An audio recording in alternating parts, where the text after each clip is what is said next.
नमस्कार विद्यार्थी मित्रांनो, सेल्फ स्टडी विथ महाराष्ट्रामध्ये आपलं स्वागत आहे। तर आजच्या व्हिडिओमध्ये आपण पंप ऑपरेटर म्हणजेच पंप चालक ह्या पदाचे कट ऑफ पाहणार आहोत, ज्यामध्ये एकूण अर्ज किती आलेत, एकूण पदं किती होती ह्यावर डिस्कस करणार आहोत आणि कट ऑफ किती असेल आणि एका पदासाठी किती विद्यार्थ्यांची स्पर्धा असेल। ठीक आहे, यावर आज आपण डिस्कस करणार आहोत। पण त्या अगोदर एक कन्सेप्ट आहे जी मला तुम्हाला सांगायची आहे। आपण एक उपक्रम सुरू केलेला आहे ज्याचं नाव आहे मनमित्रा। मनमित्रा ह्या कन्सेप्टचा उद्देश असा आहे की कसं असतं की आपण खूपदा असं झालेलं आहे की अभ्यास करत जातो पण आपल्याला यश मात्र मिळत नाही आणि आपण डिप्रेशनमध्ये जातो। आपल्याला खूप काही बोलायचं असतं पण आपल्याला समजून गेलं अशी व्यक्ती नसते। तर ह्या ठिकाणी आपण एक टर्निंग पॉईंटवर येतो की यार आपण नक्की करतोय तरी काय। आपल्याला असं वाटतं की यार आयुष्यामध्ये काही घडतच नाही आहे, आपल्याला जॉब लागत नाही आहे, आपण नुसता अभ्यास करत चाललो आहे, आपल्याबरोबरची पोरं खूप पुढे निघून गेलेले आहेत। तर अशा पॉईंटवर आपल्यासोबत असणार आहे मनमित्रा। ठीक आहे, हा एक ग्रुप आहे। ह्या ग्रुपची लिंक मी डिस्क्रिप्शनमध्ये दिलेली आहे, तिथे तुम्ही त्या लिंकला जॉईन व्हा। तिथे तुम्ही माझ्याशी बोला, थेट माझ्याशी कॉलवर तुम्ही बोलू शकता।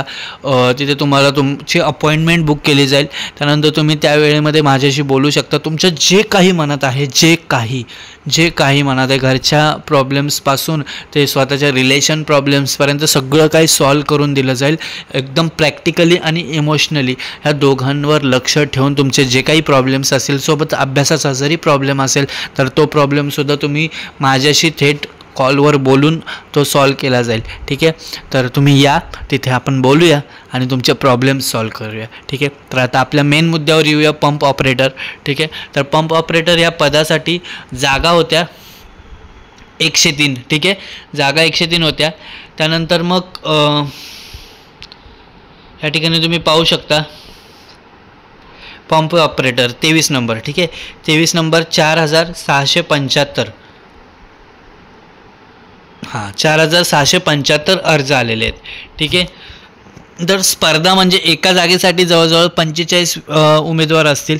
ठीक आहे, आता 45 उमेदवार असतील। आता पंप ऑपरेटर एक टेक्निकलचं पद आहे।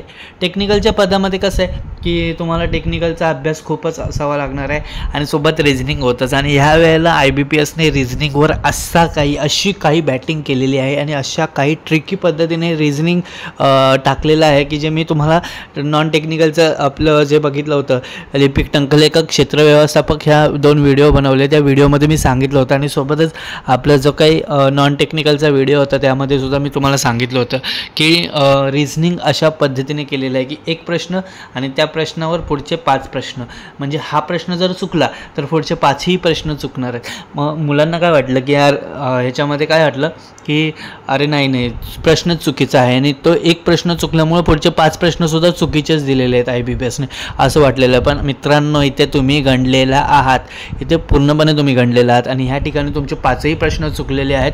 आणि सोबतच सगळ्यात महत्त्वाची गोष्ट, ज्या वेळेला तुम्हाला असं झालेलं आहे की दिशाज्ञान किंवा बैठक व्यवस्थेवर जर समजा 2 प्रश्न आणि 2 प्रश्नावर पुढचे 5 प्रश्न असं जर त्यांनी केलेलं आहे, म्हणजे तुमचे 10 प्रश्न इथे चुकलेले आहेत मित्रांनो, कॉंग्रॅच्युलेशन।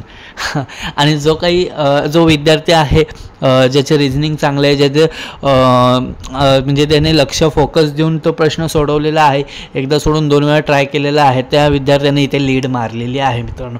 का सांगतो सांगा, मला सांगतो एक गोष्ट। आता इथं 45 पोरं आहेत, एका जागेसाठी 45 पोरं। आता या एका जागेसाठी 45 पोरांनी जर समजा ह्या 45 मधले आता काही विद्यार्थी असेही बोलतात की भाई इथे काय बोलतं की पंप ऑपरेटरला किती पोरं आहेत,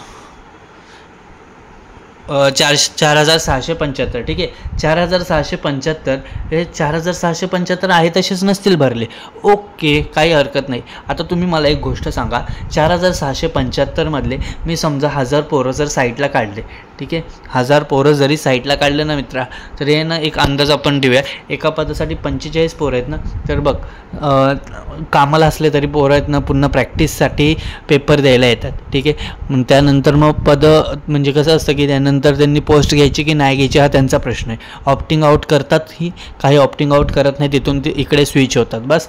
हा एवढाच एक फरक आहे. त्यामुळं जर आपण 45 पदांच्या जागी आपण 40 पोरं जरी घेतली ना, तर ह्या 40 पोरांपैकी ना एक जरी पोरगा जास्तीचा असेल ना तरी त्या पोराला घेणार, कारण की आपल्याला इथे 45 पोरं नको आहेत, आपल्याला एकच पोरगा हवा आहे आणि एक पोरगा तो जास्त मार्क्सवाला आहे.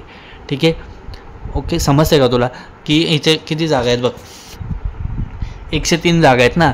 103मध्ये आपल्याला एवढी पोरं आलेली आहेत, तर त्यातलं आपल्याला फक्त 45 पोरंच घ्यायचे, एका पदासाठी एक पोरगा घ्यायचा आहे. 45 स्पर्धा आहे आपल्याकडे. ठीक आहे, तर आपल्याला एवढी पोरं नको आहे. त्यामुळे इथे सुद्धा आहे ना, किती तू रगड एकदम एकदम एकदम घासून जरी अभ्यास केलास ना तरी तुझा कट ऑफ जो आहे ना तो हायच जाणार आहे. त्यामुळे इथे तुला चान्सच नाही आहे की अरे बाबा नाही वगैरे, खूपच कमी येईल कट ऑफ, 150 येईल, 140 येईल, बोलायला जागाच नाही आहे भाई. सरळ सेवा आहे आणि सरळ सेवेमध्ये एकदम बॅटिंग हाय लेवलचेच होते. ठीक आहे, त्यामुळे तुला ह्या ठिकाणी खेळायला खूप चान्स होता. पण ठीक आहे, पुढच्या परीक्षांसाठी ट्राय कर. ओके, काही हरकत नाही आहे. त्यामुळे इथला कट ऑफ जो आहे तो 175 प्लसच जाईल. ठीक आहे, 175 प्लस डायरेक्ट मी सांगतो, 175 प्लस, जास्तीत जास्त 180 प्लस. आता तू बोलशील की सगळ्याच पेपरला सांगतो आहे बाई, स्पर्धा पण तेवढीच आहे. जेवढी लोकसंख्या वाढते तेवढं कॉम्पिटिशन वाढतं आहे.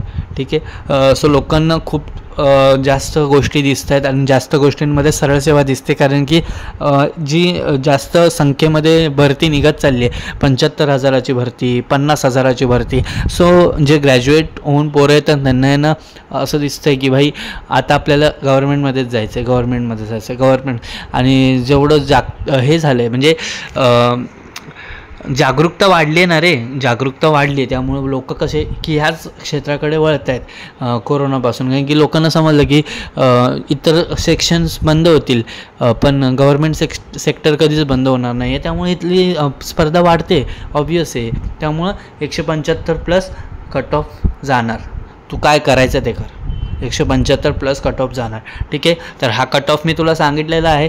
व्हिडिओ आवडल्यास लाईक कर, तुला काय वाटतं ते कमेंटमध्ये सांग. चॅनलला सबस्क्राईब करायला विसरू नको आणि काहीही कर पण सबस्क्राईब कर भावा. ठीक आहे, आणि मन मित्रा, इथे जर तुला बोलावंसं वाटतंय माझ्याशी, तुझ्या मनातल्या फिलिंग्स, तुझ्या मनातल्या गोष्टी ज्या काही आहेत त्या काही माझ्याशी बोलायचं वाटतं तर जा डायरेक्ट आणि ग्रुपवर जॉईन हो. ठीक आहे, धन्यवाद.